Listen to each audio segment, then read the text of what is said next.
Welcome to Dynamo Dynamics, winning goals to digital dominance. I'm your host, Danny Perry, and with me as always is my guy, Kai Peterson. Kai, it's summer in Houston, which means what? It's hot. That, absolutely.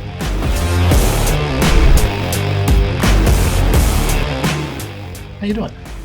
Doing pretty good. I'm ready for this 1 hour rain a day to run its course. I'm a little exhausting. It's like South Florida or something now, right? Every day at about 2 o'clock it rains for an hour, and take your weather back. We could, do without it. Definitely. All right. But anyway, how about soccer? What's been going on? Too much is going on. The MLS, we have 2 games to go over with the Dynamo. I mean, we have the Club World Cup. Also, we forgot to talk about the Gold Cup, but let's start with the Dynamo. The Dynamo. So to start with the Dynamo, we have to go back to last week where we looked at this 4-game stretch that was coming up, right? Minnesota, St. Louis, San Diego, and Real Salt Lake. And we both said a minimum of 6 we're going to need from this. 8, 9 be even better. 12 will be awesome. Minnesota, how did it go? Didn't take care of business. The stats show that we beat them on every statistic except shots on goal.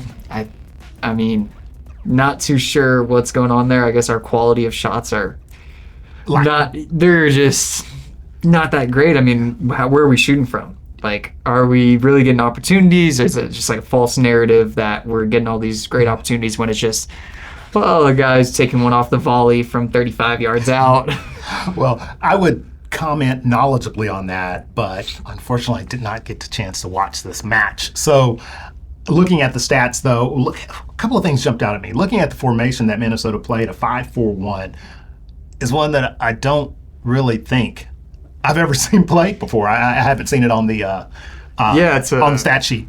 Very defensive counterattack football, it seems, and we're in our standard. And it really showed because I think we had 63% possession, so I mean, their quality of shots were great when they had the ball for that 30%. We had 13 shots to their 9. We had 2 on target to their 4 on target. We possessed for 64%, passing, foul, everything. I mean, in that, well, they had more fouls, 4 yellows as well. So when you look at it, I'm not exactly sure how that happened. You'd have to really look at the game because sometimes all the time, stats don't really tell the entire story.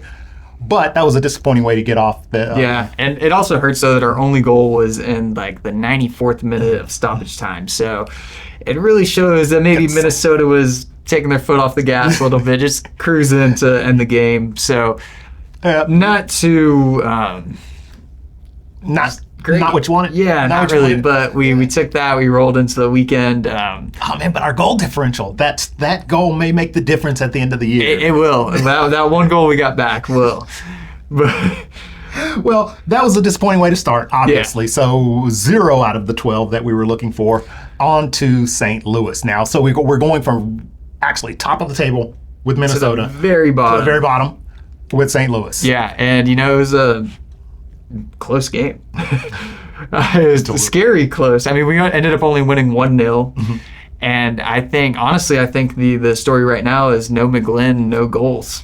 Because he's still away on international duty, and it's really showing. It's interesting. I think you're right. And I think that we were going through this over the last couple of weeks and I'm not sure we gave that as much attention or as much, that we attached as much importance to that or what his absence would mean to the team. As we should have. I don't think we did. It's hurting. I mean, every corner. I mean, we started noticing a couple months ago that set pieces. He was just dropping. All of a sudden, we're scoring off set. He was dropping the ball right at the player's foot, right on their head, just right where it needs to be. We're missing that, so we're missing an opportunity there, and we're missing it from the corner.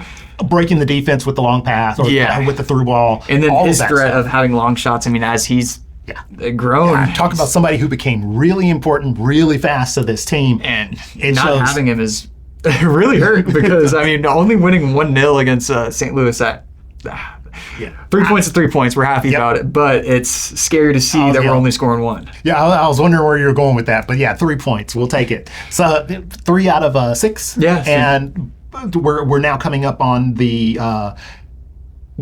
back up to the top of the table. Yeah. So now and literally San Diego now is top of the table. Yeah, and we also will not have McGlynn for this game too. And that San Diego team is really good. We're playing away. I'm not very confident. No, they've been taking care of business all year long. They really have. I mean, surprisingly so. I don't think anyone. I didn't hear any predictions that San Diego was going to come out the box as an expansion team first year in MLS and just dominate from the first kick. Yeah, you know, I mean, they took on Galaxy first game of the season, and just on from there, it's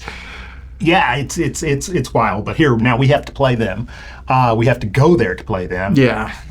And you have a prediction for that game? Oh my God. Yes, I do. I am going to go with. I'm going with a 0-0 draw.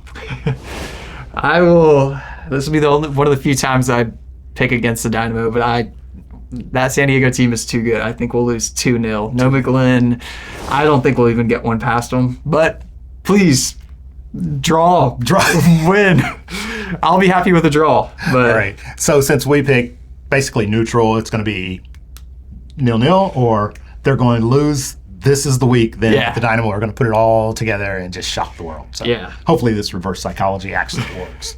But then after that, back home to Real Salt Lake, and you want to hold that prediction for a while? Well, we'll hold that prediction until next week. I mean, I can give you a little insight. It will be a 7-goal thriller for sure, but we'll wait on that one until the following week. As typical of Real and Houston playing lately.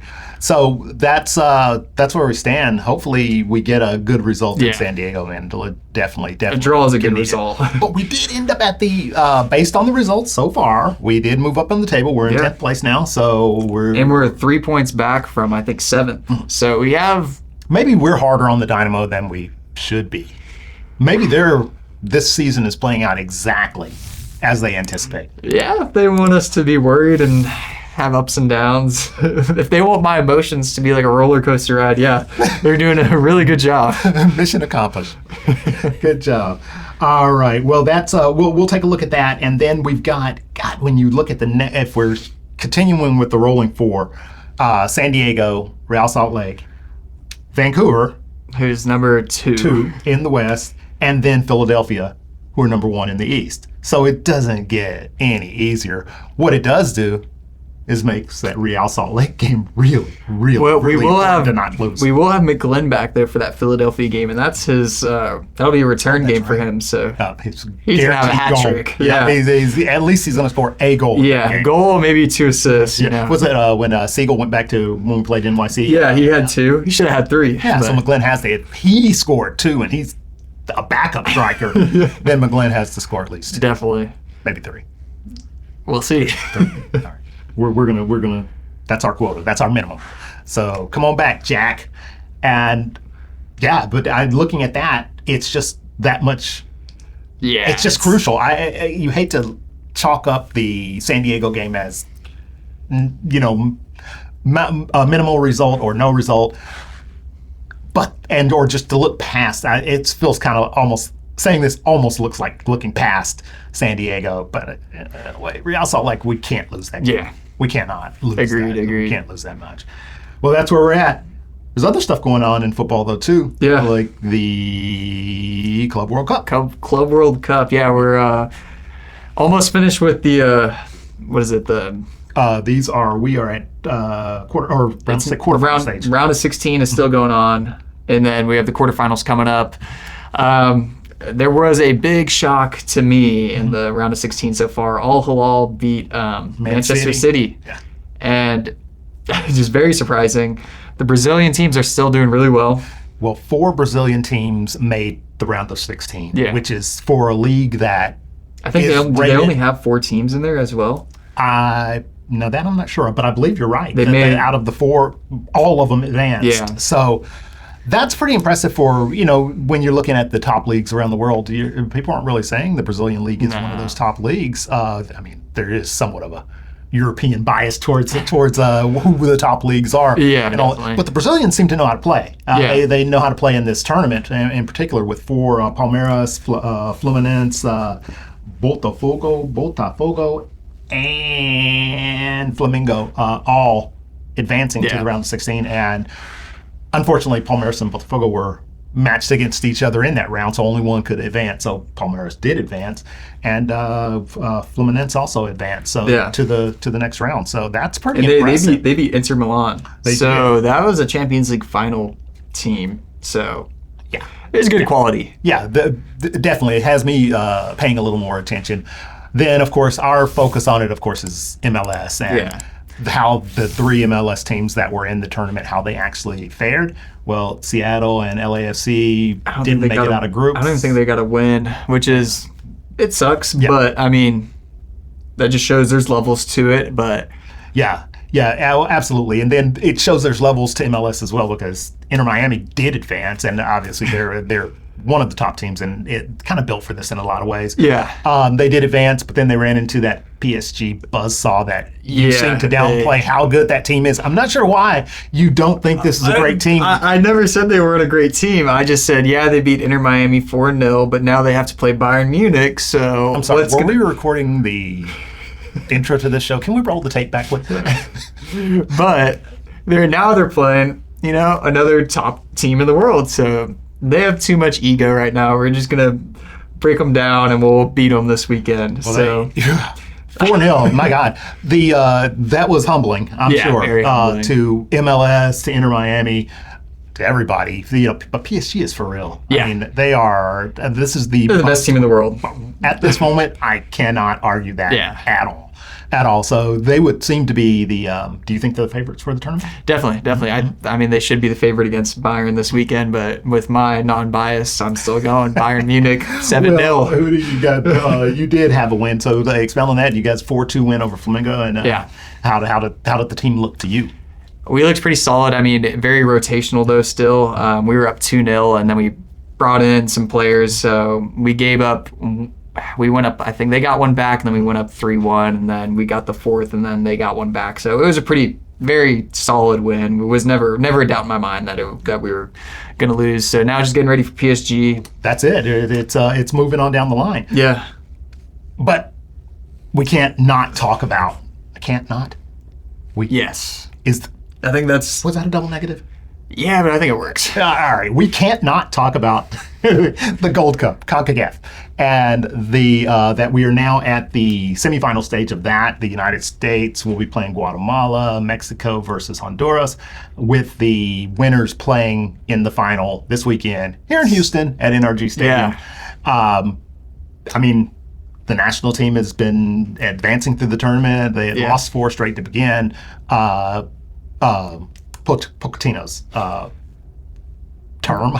Sorry, words are not my specialty. But they seem to be doing pretty well in this tournament. And the United States and Mexico, it always seems to come down to these two teams for Gold Cup. It will, but they're intense games. It will be an intense game. I think the United States and Mexico will both advance to the final, and I think this will be a truly sold out NRG Stadium, where crazy stuff's going to happen at that game. You want to predict? So I think that game will go to penalties, and I think I was about to say the Dynamo. I think the U.S. men's team will versus win. Guatemala. Oh, Guatemala. USA versus Guatemala first. USA versus Guatemala.